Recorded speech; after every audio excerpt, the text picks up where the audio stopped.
Well, hello, everybody, and welcome to today's Business Spotlight. I'm your host today, Todd Rodden. I'm a certified executive and business coach.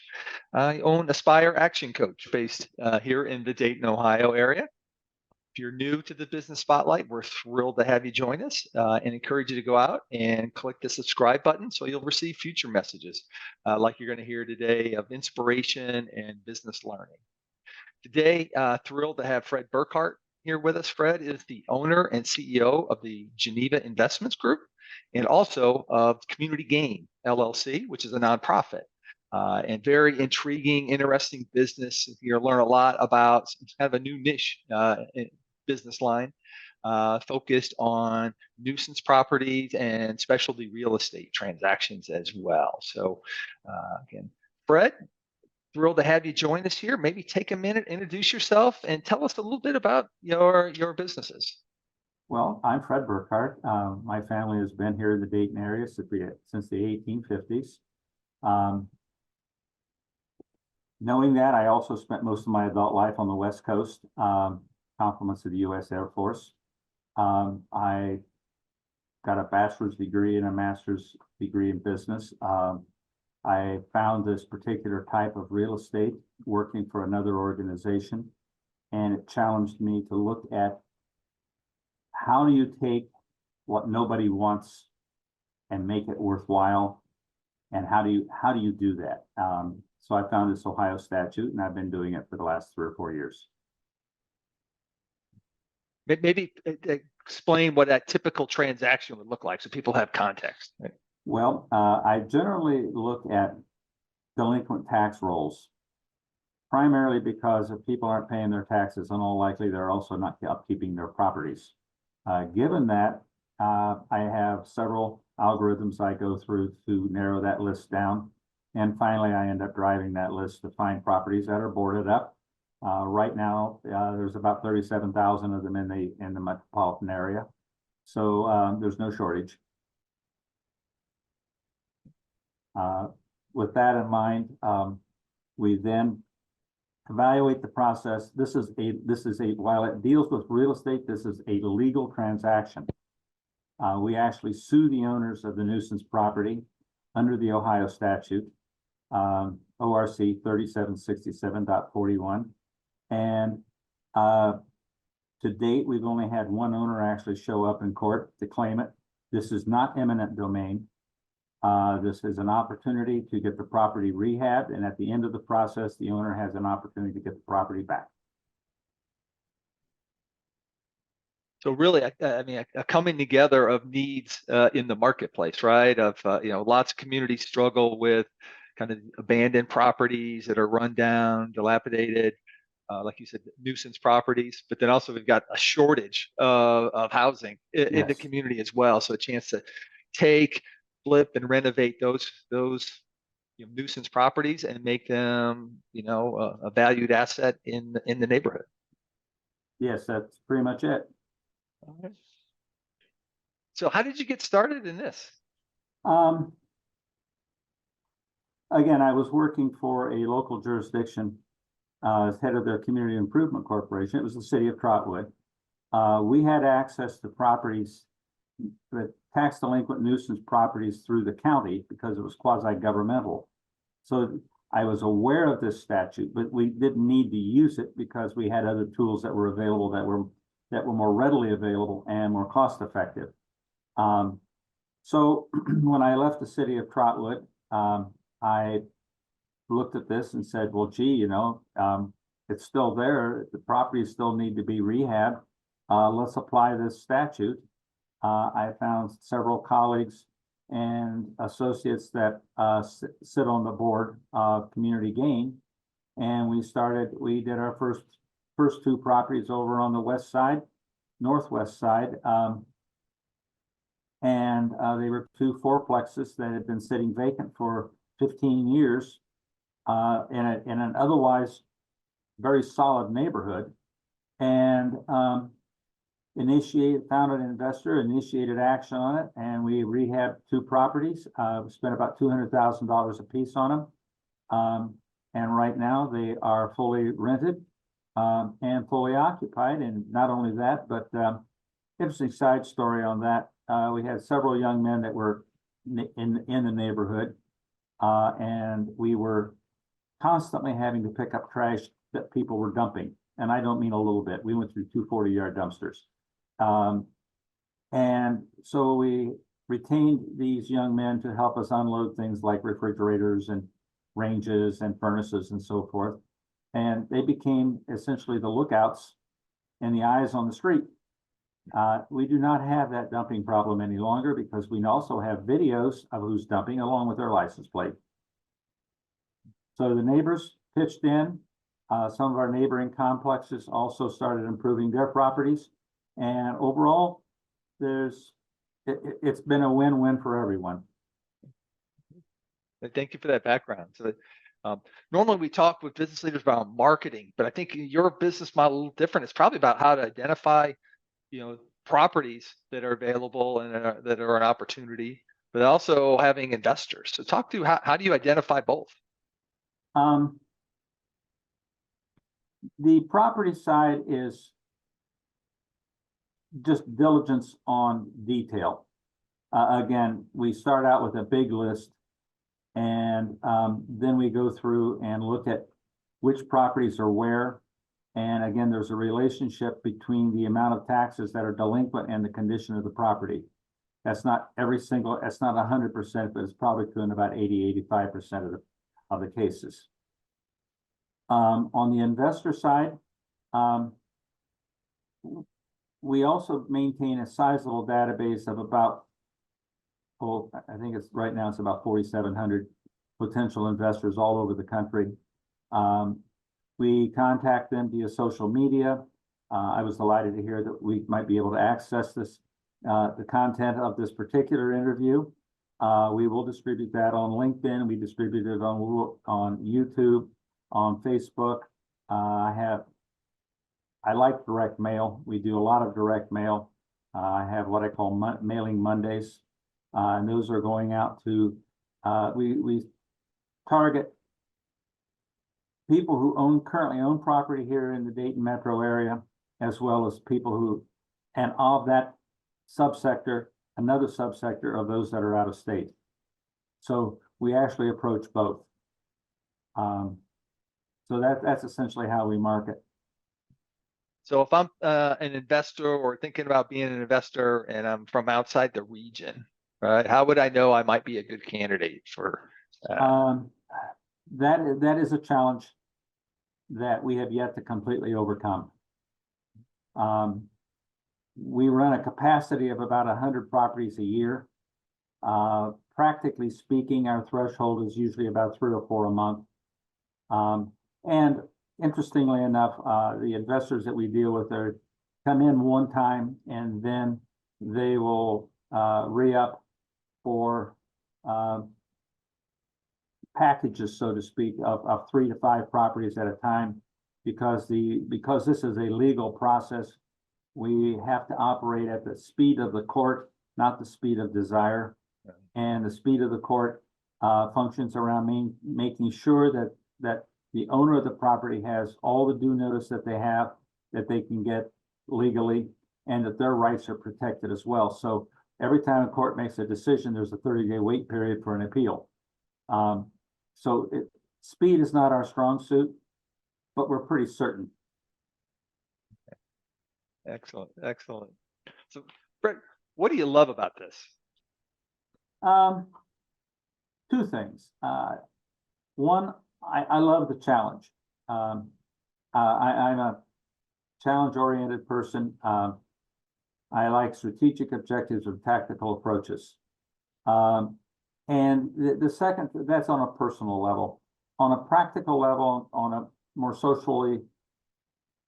larger social level, I like doing things that people say can't be done, particularly when it means that you can go into a neighborhood, pick the bad boy house on the block, turn it around, and even though that property is in 100% better, well, everything is up to code and meets all code standards. But the neighbors don't have to move. This is not gentrification where you move groups in and then people out. this is where you leave, you work to improve what's there so that the neighborhood itself improves and has people have a better shot at making the American dream, so to speak, the wealth building for an individual or a family. It's kind of a balance.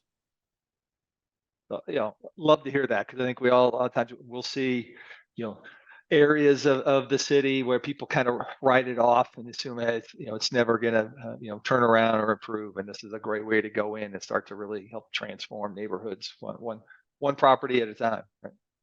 Yes. So you've been doing this a while now. Any business leader had lots of twists and turns, peaks and valleys. As you look back, what's been the biggest obstacle or two you've had to overcome, and how did you do that? Well, initially it was nobody has ever heard of this statute. And when you open your mouth and you say, I use a statute, there's a lot of almost immediate turnoff. Now, to me, that's the fun part, because the devil's in the detail, and so is the opportunity.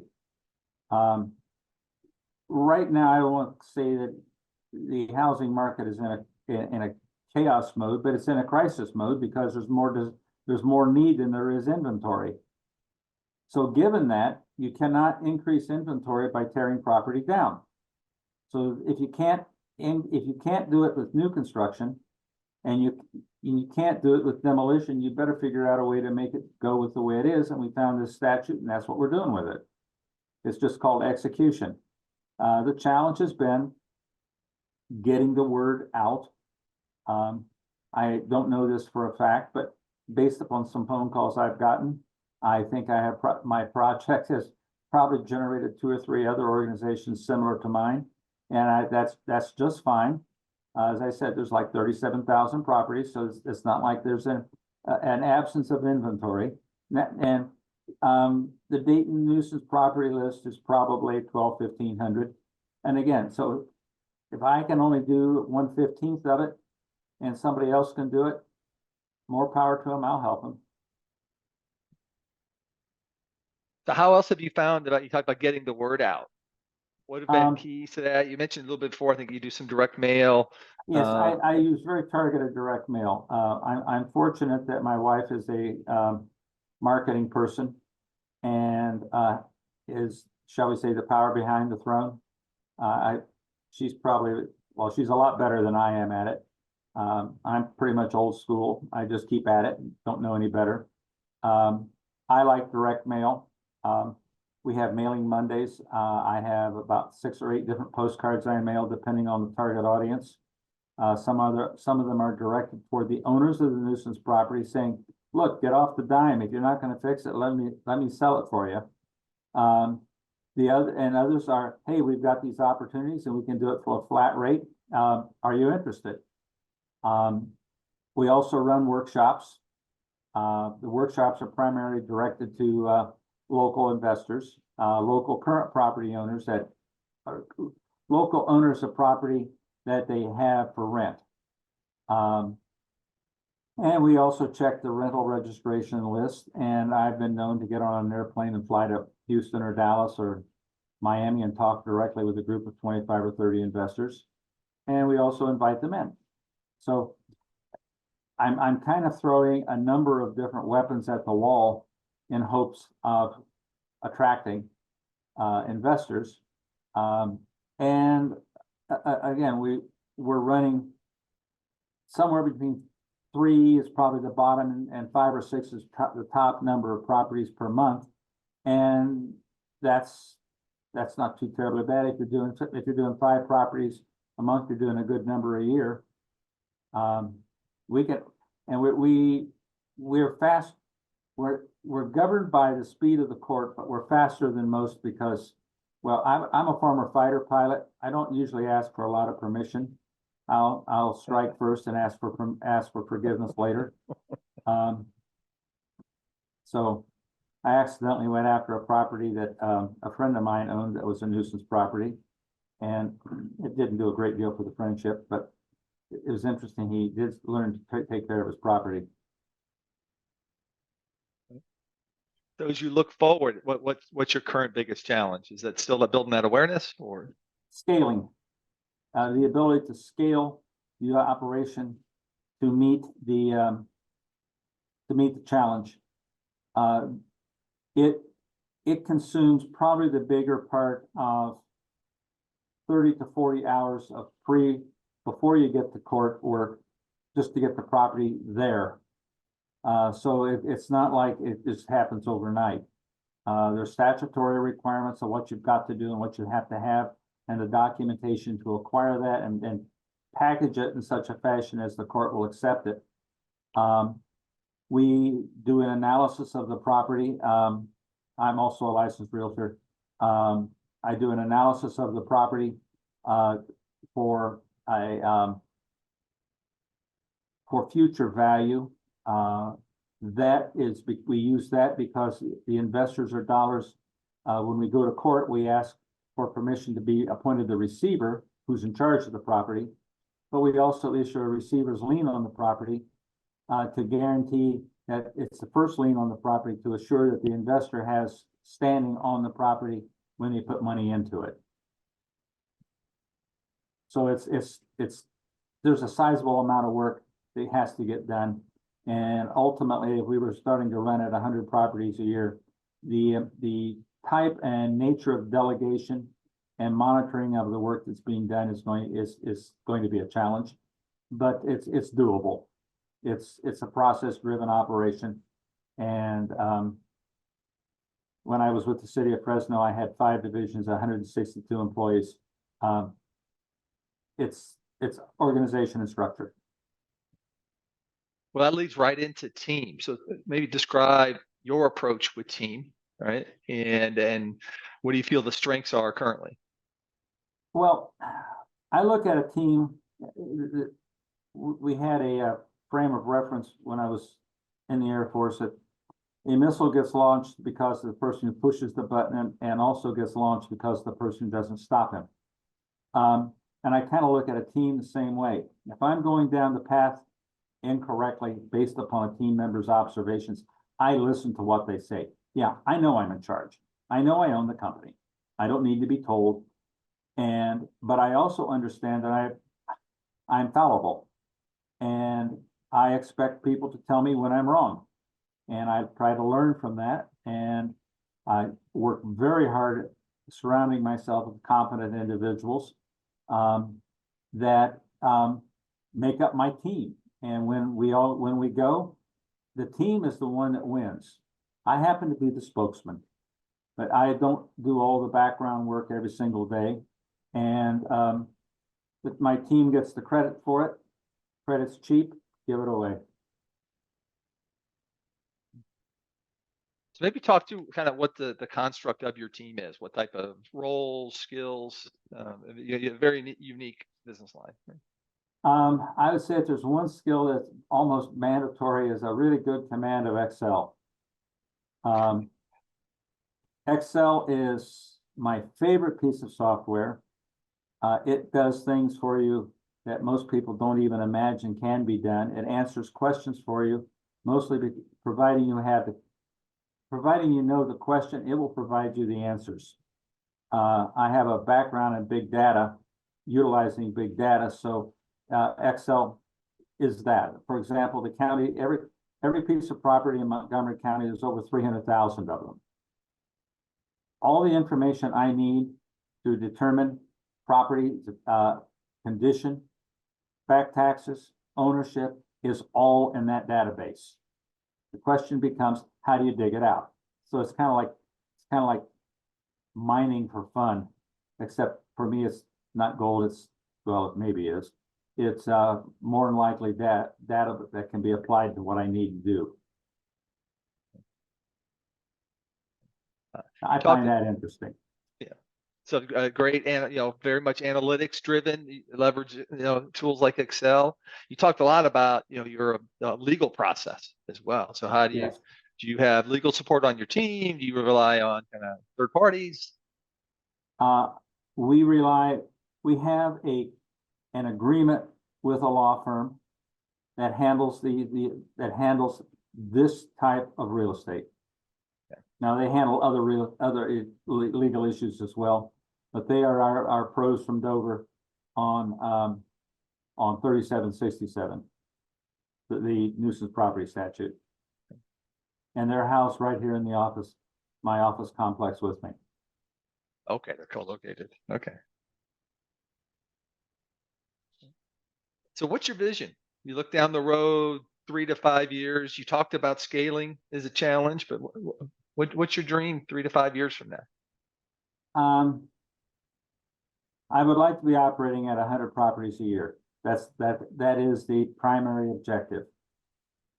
We are also looking at how this statute could be applied toward real estate that is also tax delinquent, but it's raw land where properties have been demolished and essentially they're municipally owned, or they're still in private hands, but the owners are willing to work with them.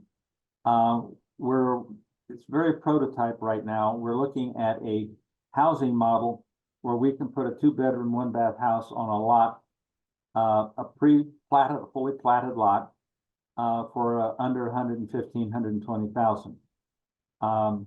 That is better than most builders can do. Now, granted, these are all highly refined homes, new construction. They comply 100% with both HUD, Section 8, VA, FHA. They're all fully approved. We are working on plans on those. We expect those to have something to materialize on that, possibly a pilot project this year. All things working together will probably be in the ground sometime in August or September. But long term, we call that infill housing. So you've got a street full of houses, and one of them has been torn down or one burned down, but the lot is there, but the house isn't.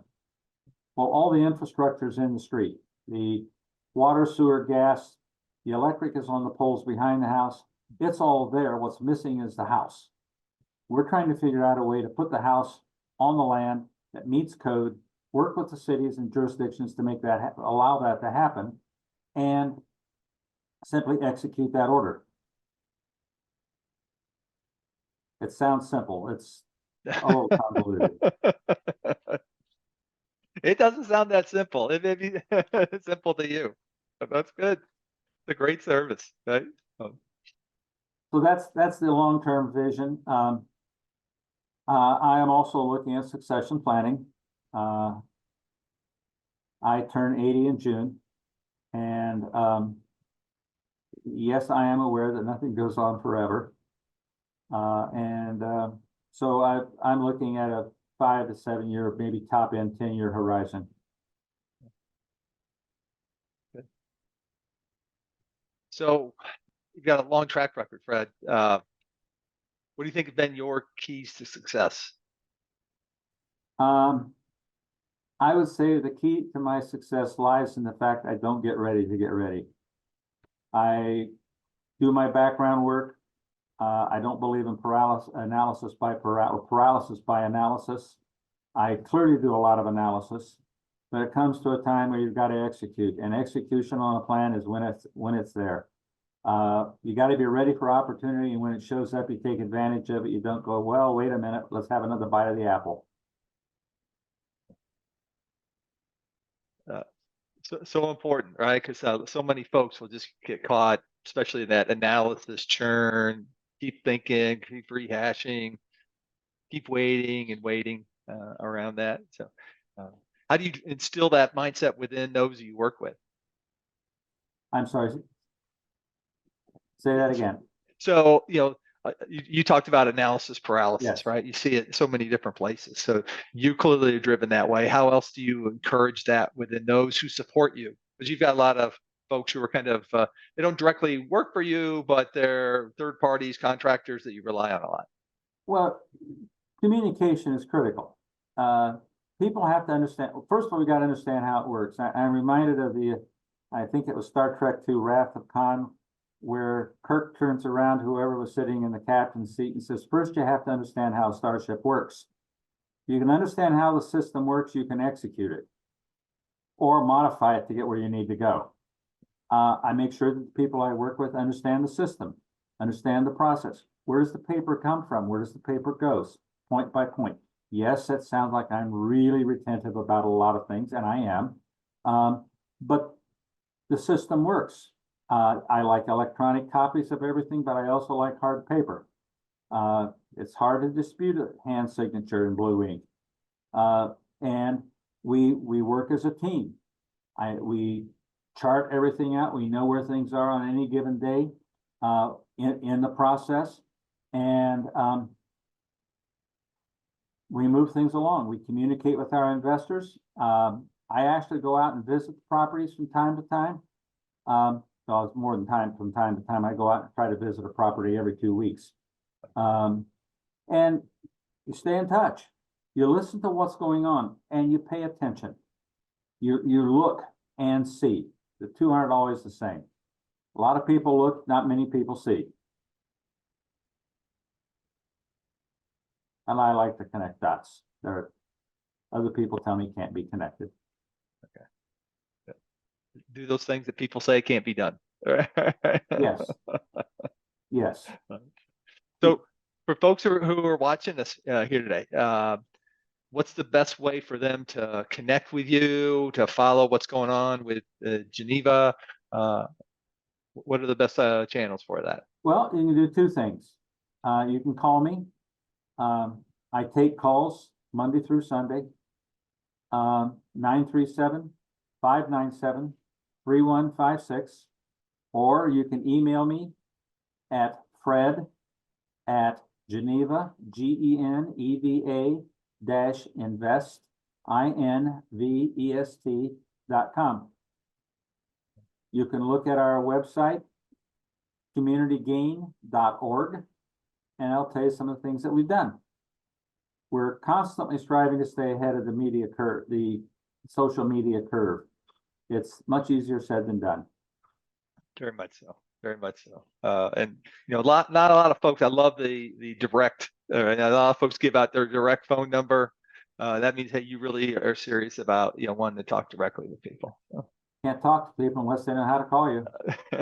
So as we go to wrap up, our final question, Fred, what inspires you today?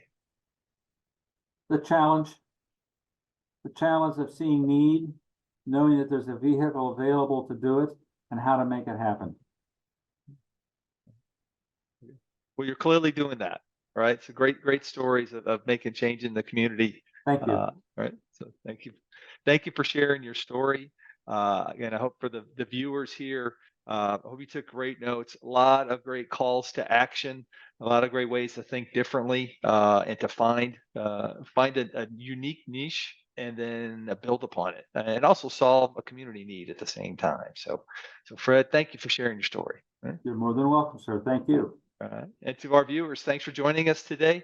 Again, we're thrilled to have you here. And again, encourage you to hit the like button for this episode, but also if you haven't already, go ahead and subscribe to the channel. That way you'll receive future messages like you received here today. So with that, and thanks, Fred, and we hope you all have a terrific day.